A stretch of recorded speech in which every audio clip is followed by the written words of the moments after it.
My friend's parents are blaming me for their daughter's death and have banned me from her funeral, while her ex, the real reason behind her pain, is comforting them. So Rosie, 22F, and I, 22F, grew up together since kindergarten in a conservative area, and she has pretty conservative parents. Rosie was very introverted when I met her. It took weeks for her to talk to me in a normal volume. In contrast, I was a very loud and outspoken child, and over the years it rubbed off on her. Her parents are very nice people and have never said it to my face, but I know they thought and think I'm a bad influence on her. We were in the same school until we were around 14, when she moved away and we lost contact for a while. Neither of us had smartphones back then. We would email every month or so, but she had very limited computer time as well. When we were 18, we got into the same college and reconnected, although we don't see each other often because her studies are very demanding. We weren't as close as before, but we still talked a couple of times a month. I still considered her an important friend. 2 years ago, she got her first boyfriend, Darius, and it was obvious she had never been happier. I had never met him in person but have only heard good things from her.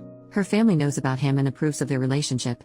But around 2 months ago, she found out that he had been secretly filming their intimate activities and posting it on adult sites. He did not censor her face, and he had amassed a significant number of followers from these videos.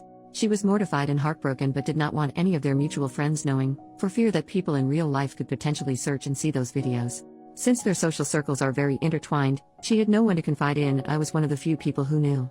She stressed that her parents could not find out. They were under the assumption that both her and Darius were Christians and were saving themselves for marriage, and if they did, they would likely cut her off financially. Her mutual friends with Darius did not know what happened, just that she dumped him and it didn't work out. She was very depressed and suicidal afterwards, and having dealt with depression and suicidal thoughts myself, I took her out almost daily to check on her, and so that she could have someone to vent to. Her other friends noticed she was down, but she attributed it to dealing with the breakup and the stress of impending exams. I don't know what the exams are supposed to be called in English, but it's something like the bar exam for lawyers. It's a big deal. The day she died, I went to pick her up from her dorm for dinner, but she didn't answer her phone or the door. She lives in a single room. I don't want to go into the details, but I was the one who found her. She didn't even leave a note. I had to call her parents and tell them about it. When they came, her mom started shouting that I was a bad influence, that I gave her depression, and implied that I drove her to unalive herself. I heard through the grapevine that Darius told her parents they were only on a break and were working things out, and he has been comforting her parents and helping organize her funeral and memorial. I am disgusted. I want to tell her parents, but I don't want to tarnish Rosie's memory. I also don't think her parents will believe me. I am not invited to her funeral and I am wondering if I should go anyways.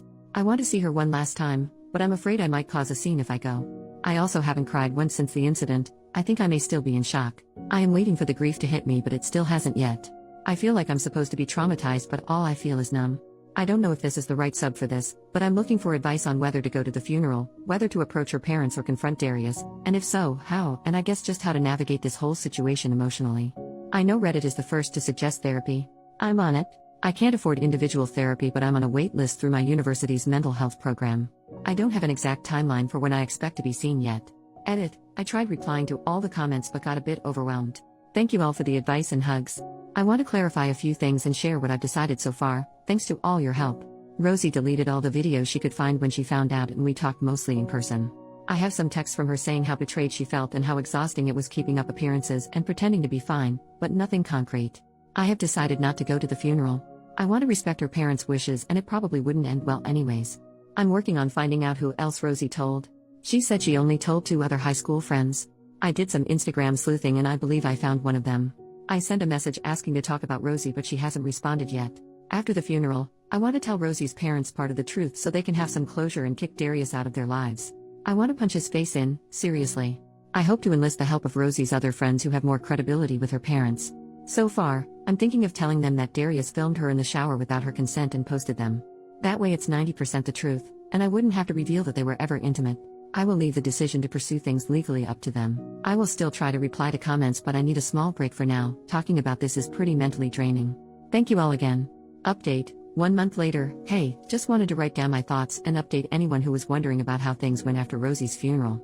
Some info that is relevant to this update. Rosie and I grew up in religious families but both deconverted around high school. She wasn't religious for the duration of her relationship with Darius, but her parents believed she was still Christian. I know firsthand how damaging purity culture can be, and that was why Rosie did not want people, and her parents in particular, finding out about her having been intimate, even if it seems normal for most college students. Also, I said in my last post I was very loud as a child. That was true. I was feisty and kinda obnoxious. But my personality did a full 180 in high school when I got diagnosed with depression and anxiety. Now I am introverted and do not have many close friends. Now onto the update. I reached out to Rosie's high school friend Maggie, who I believe she also confided in about the Darius incident. Rosie had also told Sophie, another high school friend. The three of us swapped stories and ended up reaching out to Gwen, Rosie's best friend in college. Gwen was doing an exchange program overseas at the time of Rosie's death, and she had no idea all this had been going on. Rosie had been telling her everything was fine and that she broke up with Darius but didn't want to talk about it and that it was mutual.